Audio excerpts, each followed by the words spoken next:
Koutou katoa, ngā mihi mai ki tēnei hui, ki tēnei ahiahi.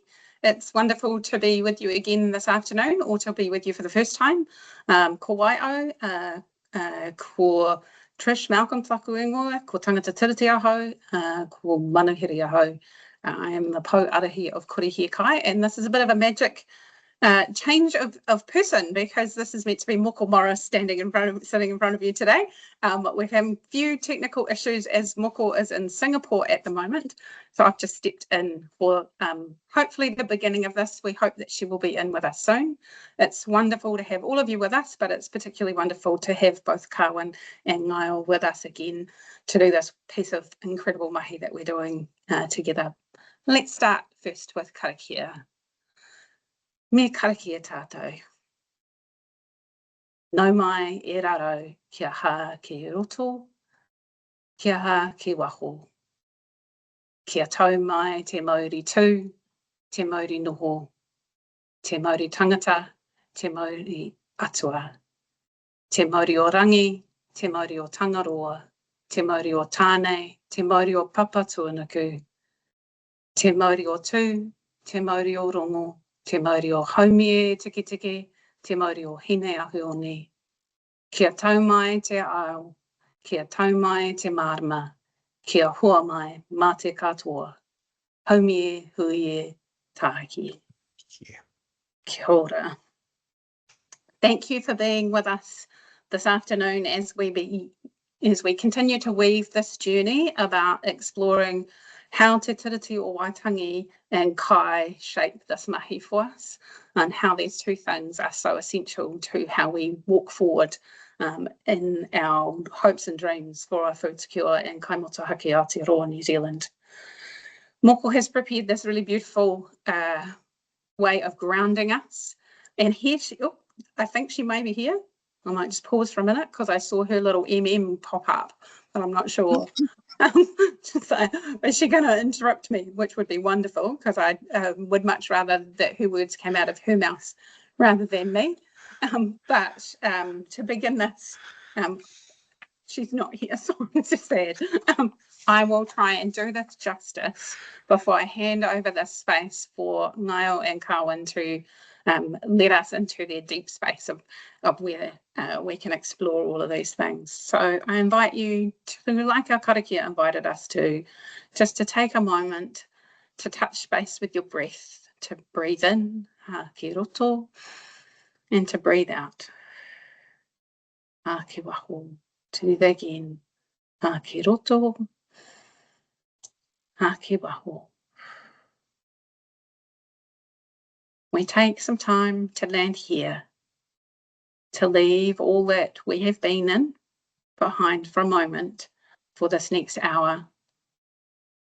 If you need to, feel free to close your eyes, and let's imagine we are living, truly living, in a Te Tiriti-led future, and that all of your mahi, all of what you do, is a part of this. So here, let's go. We're going to start at your front door.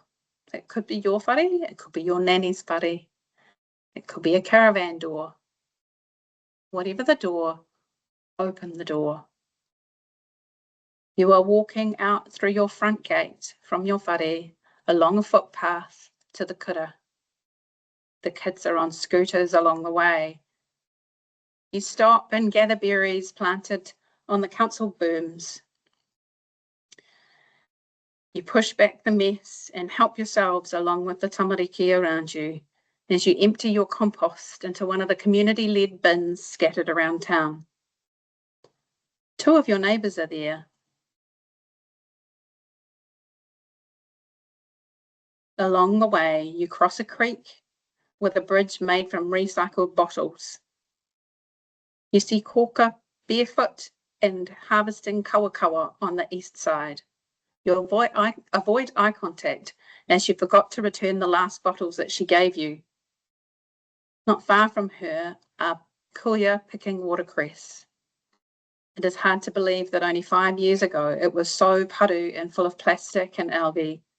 But since the hapu signed their partnership agreement, receiving resources To revive the mahinga kai, it has begun to flourish. The dedicated green spaces to your left are a hive of activity, integrating physical activity, mental health, and places for noho puku. The guava are ripe finally, and you watch Matua and Tamariki carefully eating them, hoiking out the pips, underplanted by a lovely mulch of pepinos, a direct result of the urban edible planting policy, and supports opportunities to foster social well-being through community interaction. Nearly at the kura, the walking bus catches you up as toddlers ramble between your legs.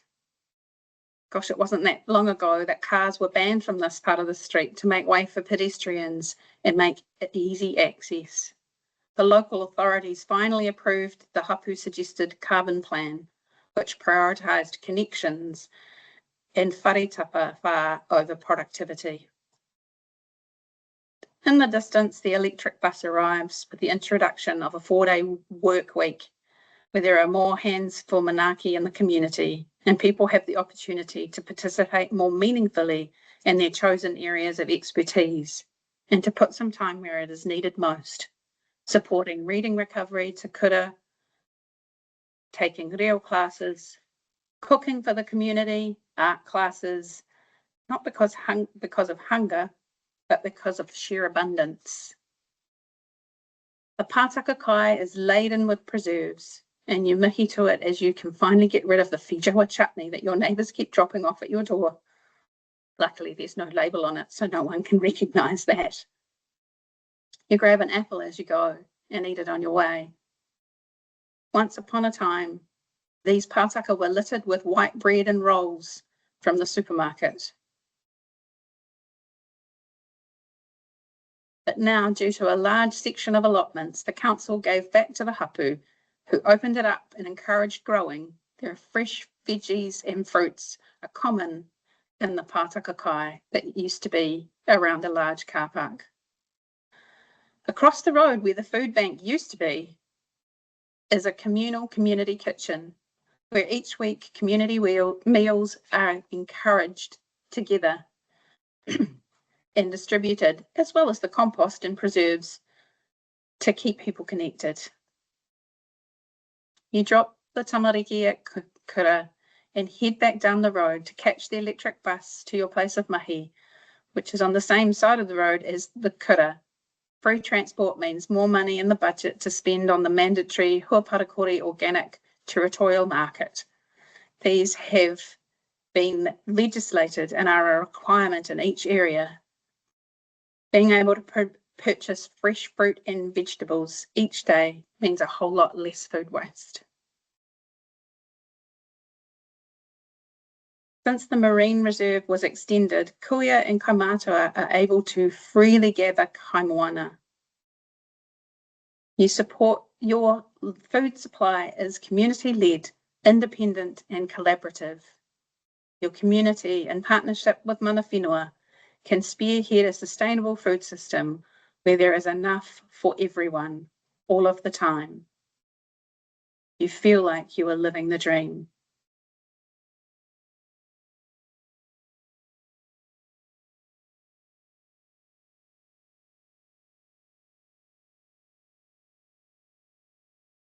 The rangatiratanga projects are treated as an opportunity for local people to connect with one another and share mātauranga.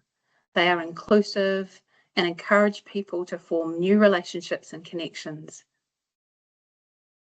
And there is always kai, which always helps. The Library of All Things has extended from the local library, which went from books and seeds to add tech hubs, and now combines a multitude of appliances, tools and hardware that is all shared. I mean, who really needs a mulcher sitting in their shed all year round when there is one for $10 a day to hire? Healthy lifestyles are compatible and respectful of ranginui and papatuanuku and all of their tamariki. This is our community. hā ki roto, hā ki waho. When you are ready, open your eyes. Come back to this place where we are together with your heart, your ears, and your mind open for possibility.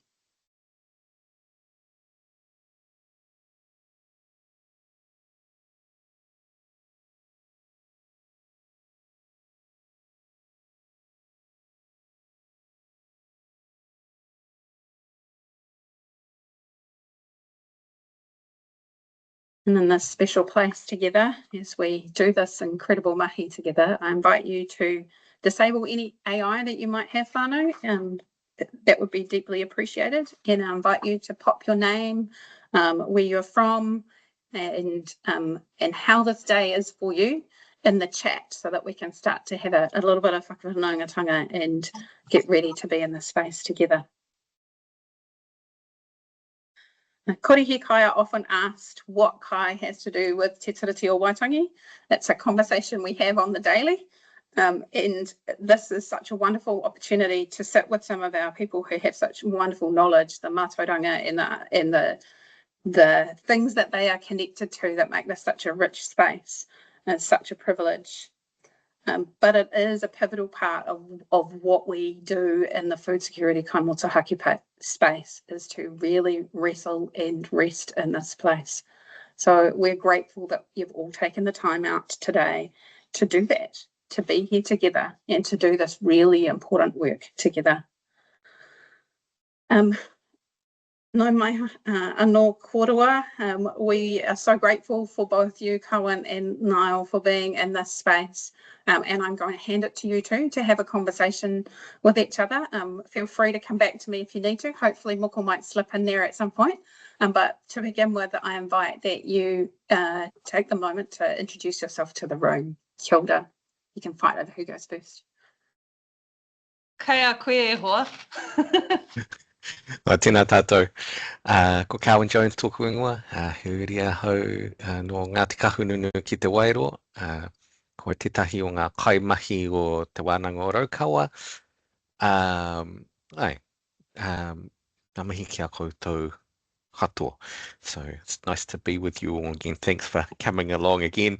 And yeah, my name's Carwyn. I work at Te Wānanga o Raukawa. Kia ora. Kia ora e hoa. Ko ai au, e whakapapau ki ngā tangatua Ngāti Tiata Te Waiohua, me Ngāti Whatua, me Waikato Tainui, me Ngāti Parau Hoki. I live down in the nice little arty town of Littleton. I come from a kai background, but primarily I'm a ringatoi, but also work in the kai sovereignty space and teach about that particularly. You're in too, so here you go. Are you all right doing it here? Yeah. Or do you want to go in your pod? So I suppose what we were thinking about talking about in this third wānanga is about partnership with Te Tiriti and Kai and successful partnerships and how that works, and talking about things like Hua Parakore and Te Waka Kaiora and other organisations and like Te Wānanga o Raukawa, and how successful Te Tiriti partnerships have been happening with Kai. I wanted to sort of start off with, and I start off again saying that I'm a rangatahi within the movement of Te Waka Kaiora. I'm a baby. And I wish Moko was here a little bit because she's one of the OGs of Hua Parakore. But we wanted to talk about how frameworks have been made within a Pākehā-centric system that work for te ao Māori. And I think Hua Parakore is one of those movements that we've had in the last 20 years, I believe. I always want to mihi immediately to my rangatira the people that have taught me everything that I know. And yeah, I think Hua Parakore is a really excellent example of how we have bridged this gap. And particularly like the 6 principles, and how mana focused it is, which is relating directly to Te Tiriti or Waitangi. You know, the 6 principles, I don't know how familiar people are with them. I'm just looking at my screen at the moment just to quote so I don't muck it up. Is whakapapa, connection to land and source; wairua, spiritual connections to the land; mana, as I mentioned before; Māori, life-giving energy force; and te Aotearoa as well, so the natural world and its sustainability. But finally, and this is me quoting one of my lovely wahine teachers, talking about the understanding and the enlightenment of how we can change our food systems to feed our people.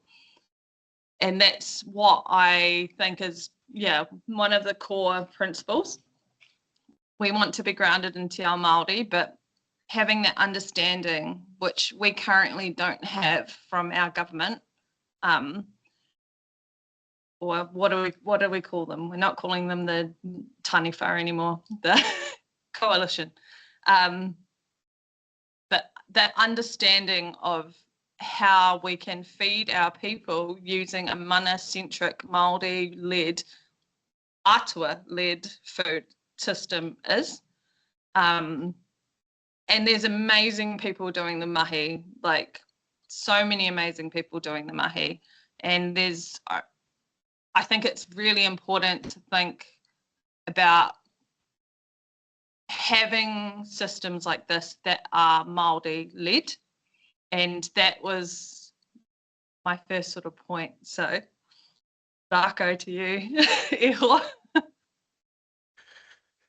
Yeah, I mean, I think yeah, that's right. Having systems that are Māori led are really important. And one of the things that I wanted to touch on was also thinking about you know, how to set up frameworks for Tiriti-led or Māori-led processes.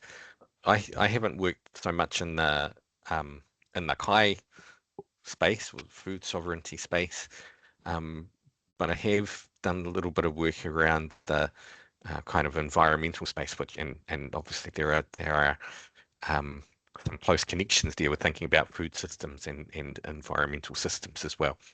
And one of the pieces of work that I was been involved with is we, with Maria Barge and Ali Tapsell and others, we produced a report that was focused on thinking about Tiriti-led or Māori-led environmental governance. And our report we called Me Tua Uru, and there's a website. I should probably put the website in the chat or something. I'll do that in a moment. Where you can find the report and some other resources there. But one of the things that we tried to do in that report, much as Ngaio, you've talked about the principles of pare huakore. Got that right? Yep. Hua Parakore, yeah. Hua parekore, yeah. Sorry, knew I hadn't quite got that right. Hua parekore,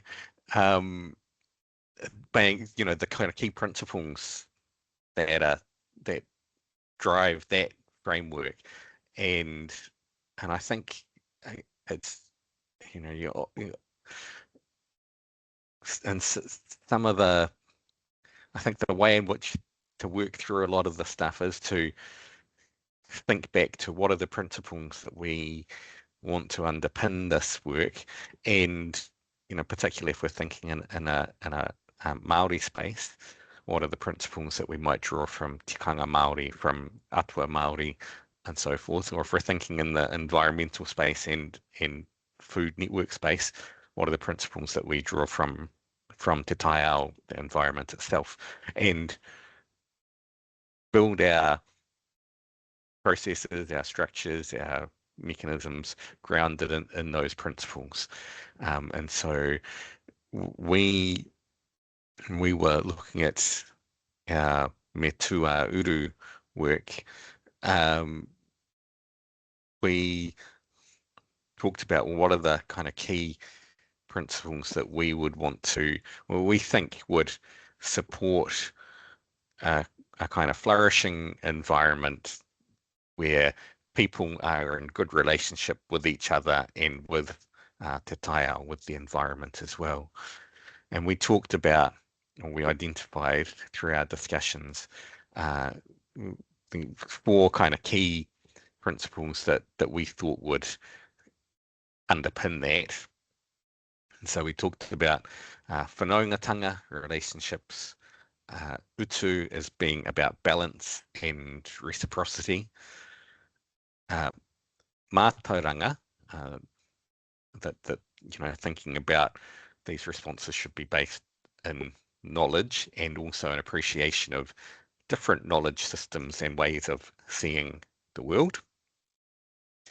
And mana and rangatiratanga, and we talked about that as being authority with care. Now, these are principles that we thought would be helpful in kind of resetting or rebalancing the kind of framework that would support a flourishing environment and good relationships. Some of them also are drawing on thinking about Te Tiriti particularly, but more broadly, what do we see as being good relationships? What do we see as being partnerships across communities? One of the things that we've tried to do within our report was to think about, we have sections which work through and explain what we mean by each of these kind of key principles, but also thinking about then what can people do to support those principles. And we tried to organize it in terms of thinking about, okay, what can thinking in a Tiriti context, or what can Kāwanatanga do, what can the Crown do, what can local government do? In many ways they hold some legislative or legal levers that can make things that can either be supportive or provide obstacles. But we didn't want to just sort of focus on what the Crown is doing.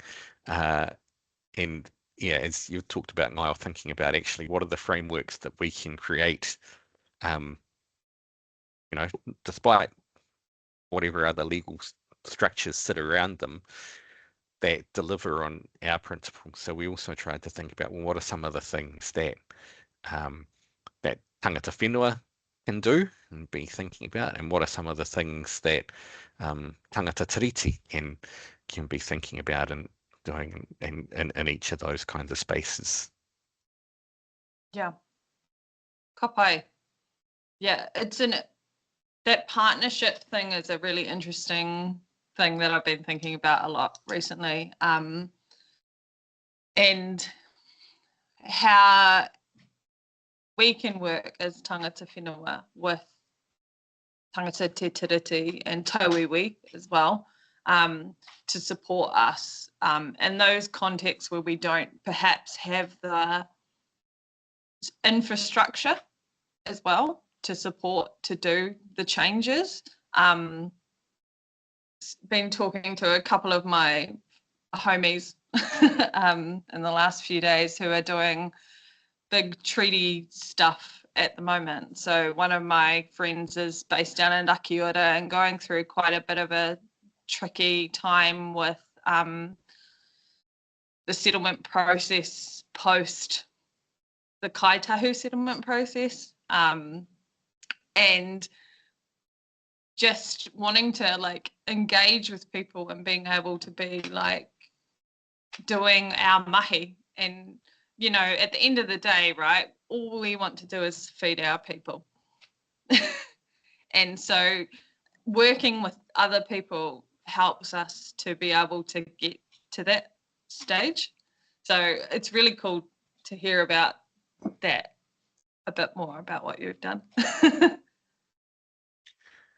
Yeah, and one of the things that I was going to come back to ask you about, Ngaio, is just, you know, so you talk through those principles from hua parakore, and I was just wondering how, yeah, what are some of the ways that those principles have been expressed or manifested? What are some of the actions that have come from them? Yeah, we have quite an amazing group of people that are involved in Te Waka Kaiora. Like I said, I'm still a baby, but we have quite a few organisations across the motu that are hua parakore verified, and we've had conversations with MPI and things like that about it becoming a national standard for organics, which is exciting, but also comes with its own issues. But we have spaces that have been created by amazing tangata whenua mainly, which has been supported by tangata Te Tiriti and Tauiwi, where we've been feeding people. So Papatua Nuku Kōkiri Marae is one of the ones that comes to mind first of all. So that's in South Auckland.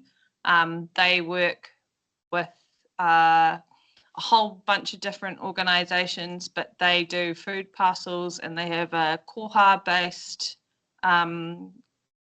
cafe there as well, which is amazing. Greta from Hape over in the coast as well has got a hua parakore certified premises or cafe, and she does amazing mahi. And yeah, it's starting to become the norm in Te Ao Māori, I hope. But we need the partnership.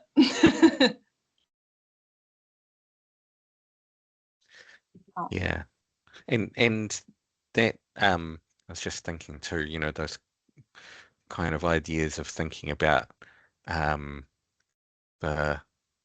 koha-based koha-based cafe. Is that how you describe it, or Yeah. yeah. You know, I think those, again, thinking back to kind of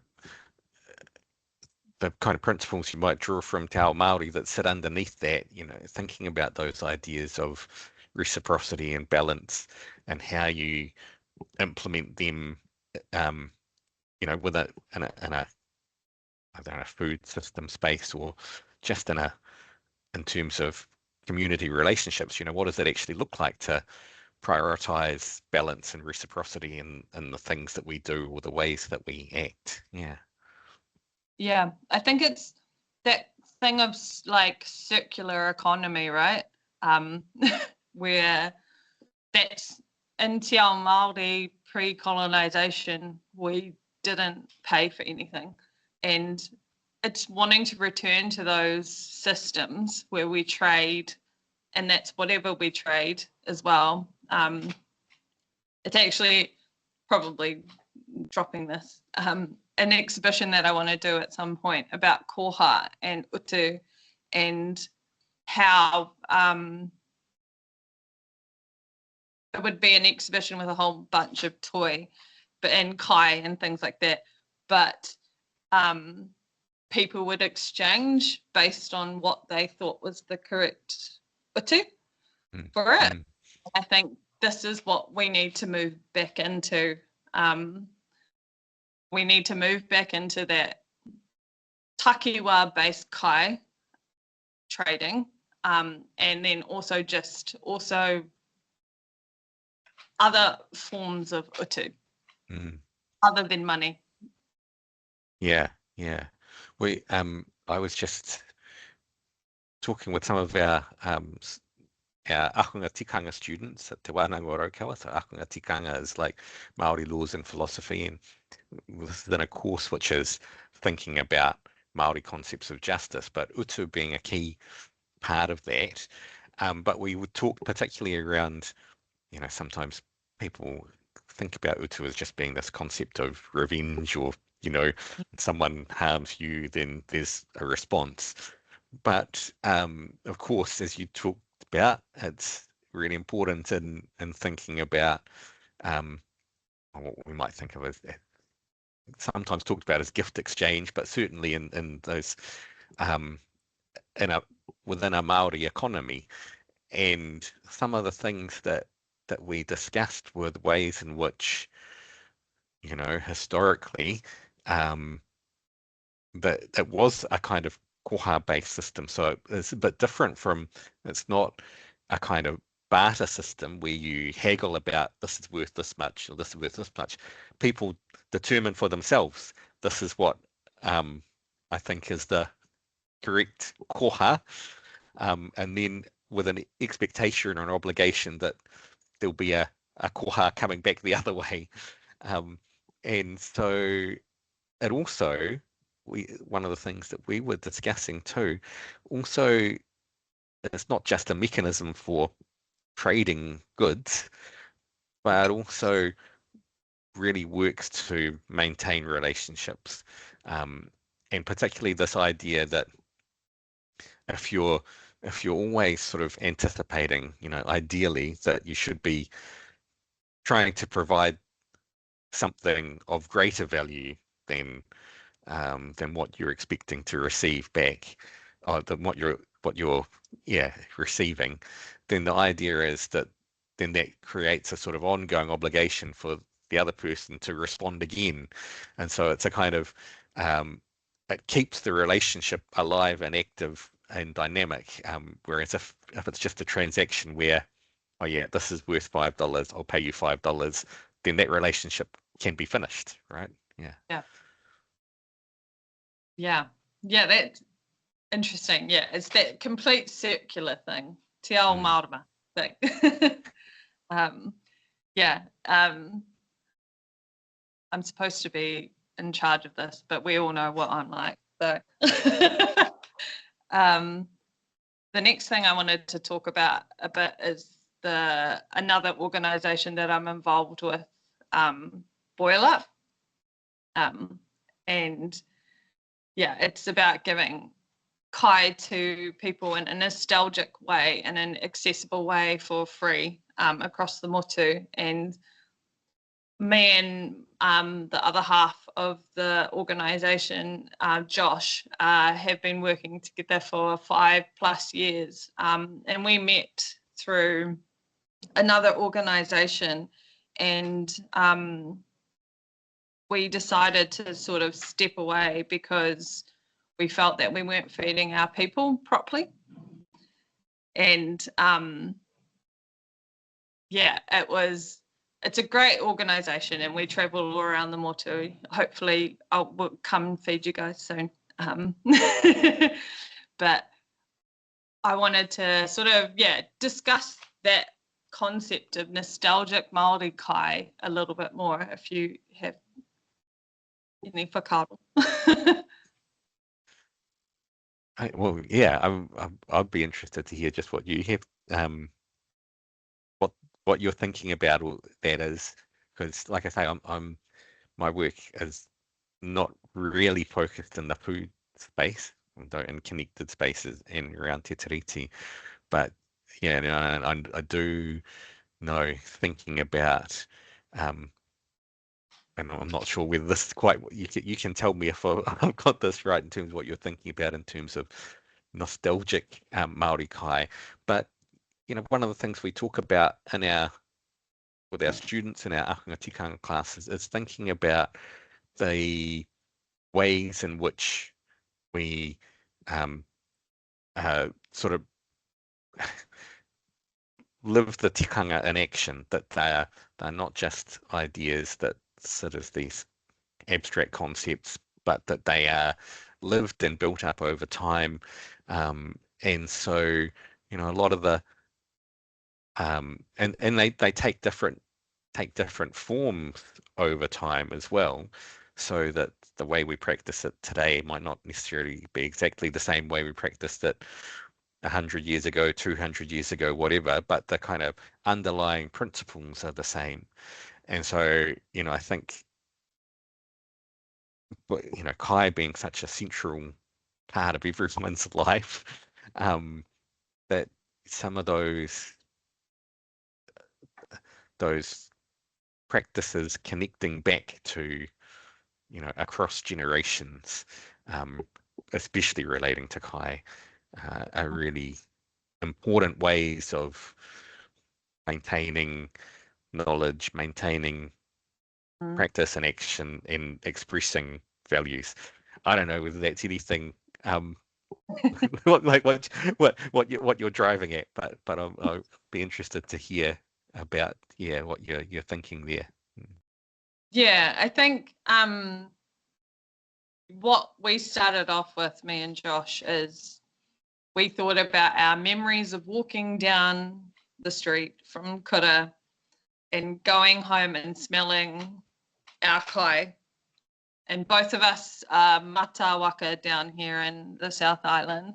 But that nostalgic smell of having boil up and titi and things like that, and how we can give that to our people more accessibly and teach them accessibly. That's probably the main whakaaro behind our company. But I think it's returning to our practices and returning to our tikanga. Like, I think what you mentioned before, bringing up the tikanga is the main thing. And also returning to our hapu level, iwi level mātauranga, I think is really important in terms of kai motuhake and mahinga kai. I'm glad I said mahinga kai, then I almost said mahika kai. Sorry, kai tahu land. But I think it's really important to have this regeneration of us just claiming our kai back. Yeah, and that like, I think that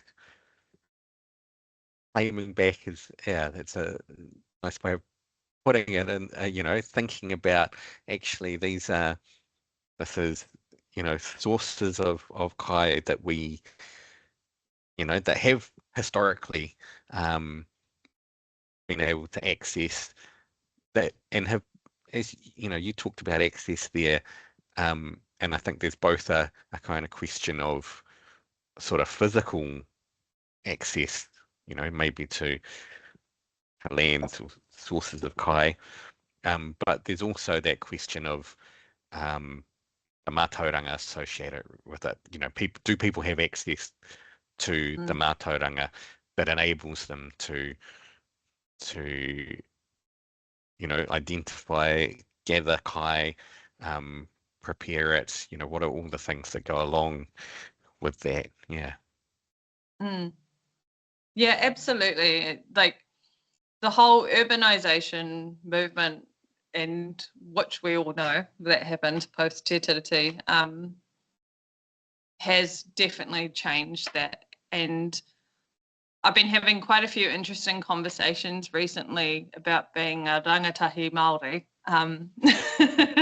and from a certain generation where I am very privileged to have my mātauranga. And the access that we all need, and we all just want our whānau to be fed, I think, is my main thing. Like, I want to help. I want to teach people. Obviously, I do teach people, and so do you as well. But we need to just think about feeding our people at the moment. I think that's the main thing. Like, we have the same statistics of poverty for food sovereignty compared to Sri Lanka and other countries. And what's happening in the state of the world, I'm just like, we just need to feed each other. Mm. Yeah. Yeah, no, that's right. And yeah, there are lots of things that, you talked about in that kind of nostalgic sense of Kai. Lots of things which are important in terms of culture and well-being more broadly. But there's a real underpinning basic need of people being able to access Kai, having healthy Kai, all of those things that are a real survival need. Yeah. Just one of the things that we have. What's that? How many questions do we have? Oh yeah. Are there questions coming through? Well, we might get some questions together. So I posted the link for the Matua Uru report action plan that I mentioned in the chat, so people can have a look at that if they want. But just one of the other things I was thinking about as you were talking, Ngaio, was the Waitangi Tribunal's, the report on the Y262 claim. So the report's called Aotearoa TNA. And there's a section, there's a few sections that are relevant, I think, but there's one which focuses on Department of Conservation land, and part of the reason why that's important is because that's often the lands where there is still abundant, well, at least sources of Kai, but there are often then restrictions around, because it's conservation land, there are restrictions around how you access that. But also there's a section, and this is not quite Kai, but on rongoa, on traditional medicine, and sort of the tribunal makes the connection between the sort of the physical access to the resources you might need for your rongoa, whether that's often plant resources, and if you can't access those physical resources, then you can't practice your rongoa. You can't, you lose the ability to transmit that practice and the knowledge associated with it about preparing the rongoa. You lose the ability to transmit that to the next generation. You lose, the karakia that go along with it, forgotten if they're not practiced as well. So there's a whole lot of, there's a real connection between the kind of physical, material health and well-being, and also the mātauranga that goes along with it. Yeah, tautoko. I'm as a kaidaranga, I'm very lucky to be registered with, well, I shouldn't say I'm very lucky. I am registered with DOC to be able to get native manu, but at the moment, in most of Aotearoa, particularly down here in Te Waipounamu, we have to be formally registered, and a native bird that dies gets given to DOC, and we're the people that they call, and it's fair game whether you can get the huru or not. We can't eat them either, even if they've died in natural causes. And that's just something else to bring to that conversation. Like I have 3 kiriru in my freezer. I probably shouldn't say that. But well. But the DOC stuff, particularly down here in Te Waipounamu, is quite a lot, particularly with what's happened with the other islands, the smaller islands where native manu regeneration is happening. So, Yeah. Yeah, yeah. And so the same, like I was talking about with rongoa, the same with mahi toi, right? If that access to the physical resources then has a real impact on limiting people's ability to practice those, raranga or whatever mahi toi might be involved. Yeah. Yeah. Bye. Yeah. Well, I think we're at question stage for people now, right? Right. If people just want to put their questions in the chat, that'd be really helpful. Just to start people off, both of you, what would be the one thing you would want people to do? What would be one call to action in terms of creating access, helping create access to the mātauranga, to people returning to their kai? What would be the one thing you go, if you're going to start, like your first step, where would you take that? Where would you encourage people to take that first step? In my whakaaro,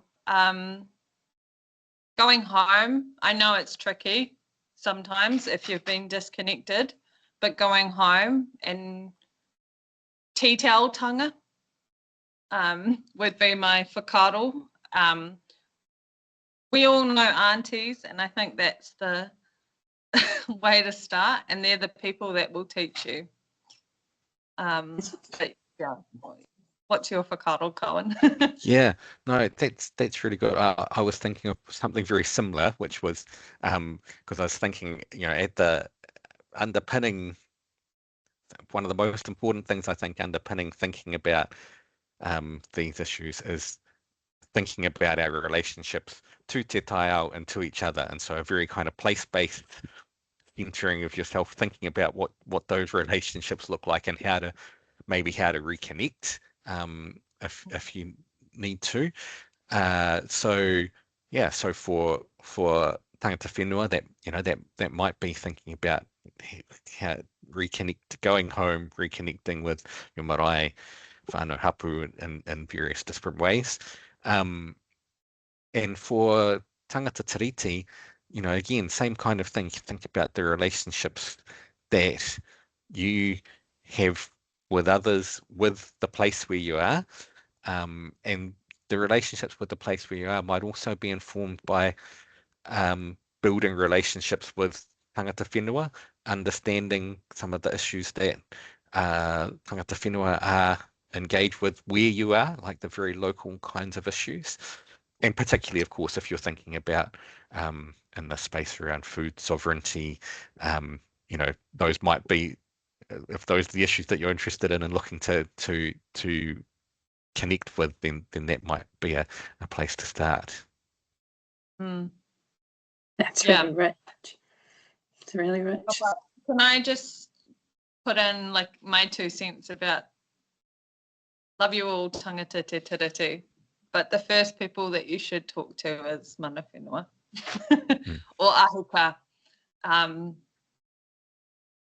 It's our whenua and we're dealing with what we're dealing with.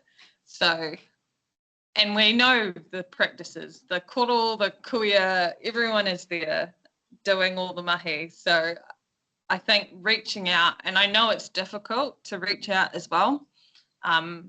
I am a bridge a lot of the time for a lot of this mahi, but I think, talking to the people that are ahika of the whenua, it's the first thing that you should do as tangata te tiriti.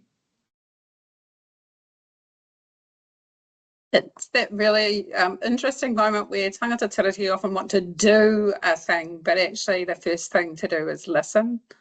And it's quite a behaviour shift for a lot of us tangata tiriti. It doesn't feel right, and we have to do that work of going, well, that's our stuff, so it doesn't belong in your space, it belongs with us.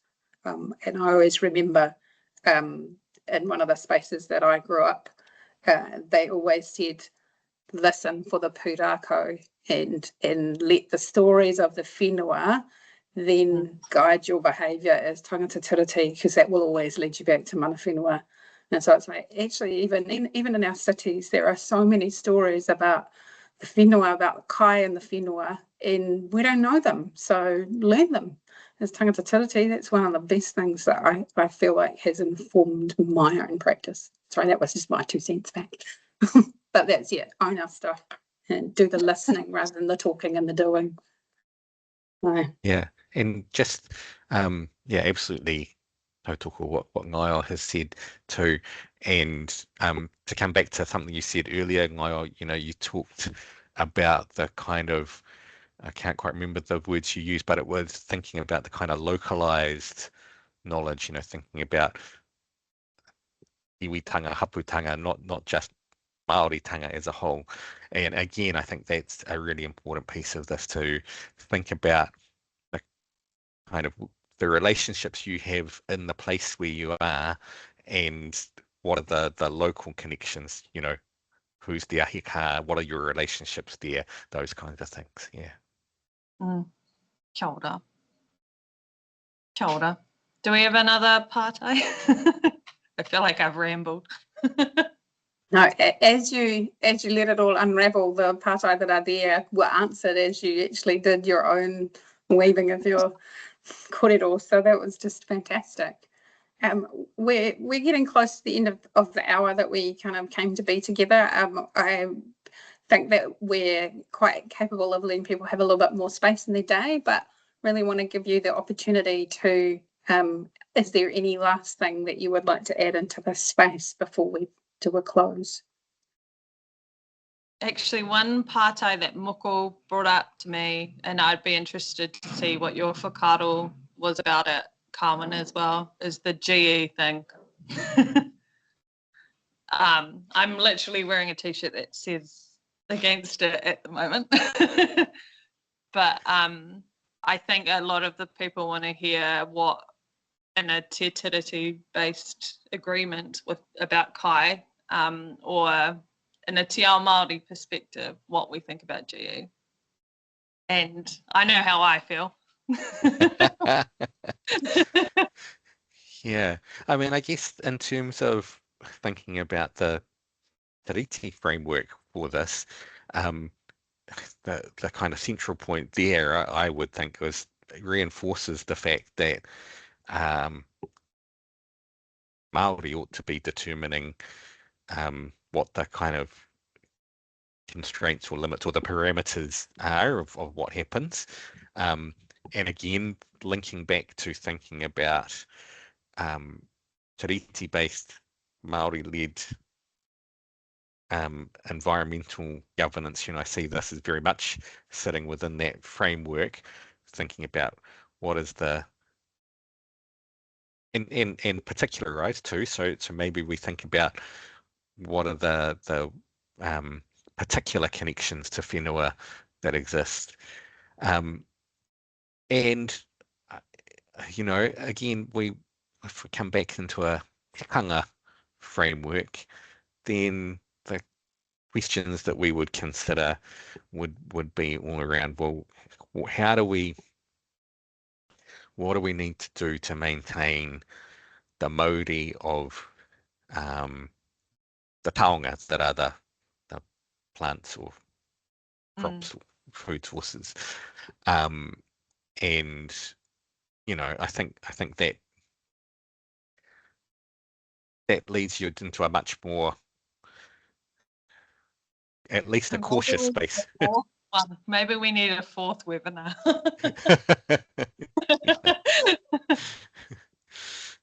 Yeah. But, yeah, it's an interesting one. Yeah, I always think about whakapapa. That's my main thing with it, and then that's my issue with, well, not my main issue, but one of my issues with GE, in terms of where seeds come from. We can look at what happened in America with their seed sovereignty, or not even sovereignty, their seed paru. I was going to swear then, so I just said paru instead. And I don't want that to happen here. And they're like the official consultation that's happening in government at the moment about bringing it in is wrong. So they're looking at doing like a 20-kilometre exclusion rate between farms that choose to do GE, and that's just not accurate in New Zealand. We know what the winds are like, particularly down here in Te Waitangi. But yeah, I was just interested in your whakaaro about it as well, and Moko had brought it up to me.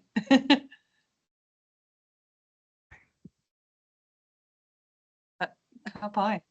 We talk too much. You're both amazing, and I was incredibly impressed with your level of restraint right then. I thought the more was going to come out than that in other ways, but I think that you conveyed it's about where the sovereignty lies. Who does the sovereignty lie with? Your Carwyn, as you said, Te Tiriti based, Māori led. It's difficult in an environment where the constraints on decision making at the moment don't allow for a lot of participation from anyone, but particularly not from the main partner to the treaty. So, and one that can evoke a lot of emotion in all of us. So thank you for bringing that up, Ngaio. I think we have to navigate these difficult spaces. If we don't let ourselves be uncomfortable with some of these things, we can't find our own truths that are connected. Instead, we get kind of done to rather than done with. So I really appreciate you bringing that forward. This has been a really rich afternoon. I would really like to say ngā mihi nui kia kōrua. It is such a privilege to have you in our space. We are so grateful for these 3 webinars, and maybe there is a 4th somewhere in the cooking of all of this. And we are really just know that our aroha goes out to you and all that you have gifted us in this space, just as our aroha goes out to everyone who's been in on this space and what you've added to this by sharing some of your thoughts within the chats and all the rest of it. So like I said, one last word, I'll just give you guys both the opportunity to, if you want to say anything to round things up, and then I'll do a karakia and let us out of this space. Carwyn, is there anything you want to finish with? Oh, look, I just really want to come back to some of the things that we started off the conversation talking with, thinking about the kind of importance of thinking about the principles and values that underpin how we act and react, respond in these kinds of spaces, and that, you know, that certainly we can think about Tikanga as providing a framework and a basis for guiding our responses to. Kia ora. Kia ora. Ngaio, is there anything you would like to finish with? I just want to mihi to everyone that's come on to all of these Zooms. Mihi to my, can I call you a kari yet, Carwyn? Hi. But yeah, I just want to mihi to everyone that's come along to these conversations. And yeah, it's an important conversation that we all want to have. And kore Hiakai for organising all of this is amazing as well. And yeah, aroha mai for my rambles.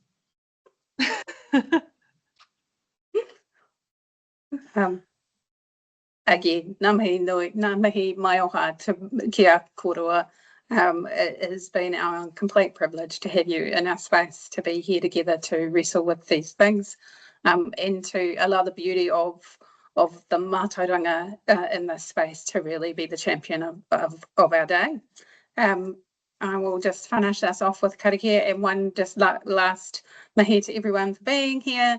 And we hope that you can come back to this when you get the recordings, and that you can go over these 3 webinars and actually continue to be enriched by all that is held within them. We hope that you continue to ask us lots of difficult questions, and we are committed to trying to find ways of having conversations to help us all answer them. So ngā mihi nui, kia koutou. Me karakia tātou. Ka whakairia te tapu, kia wātea ai te ara, kia tūriki, kia whakataha ai. Kia tūriki, kia whakataha ai. Haumi hui tāki e.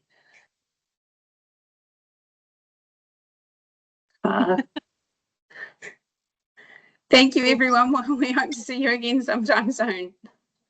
Ngā mihi nui. Ngā mihi.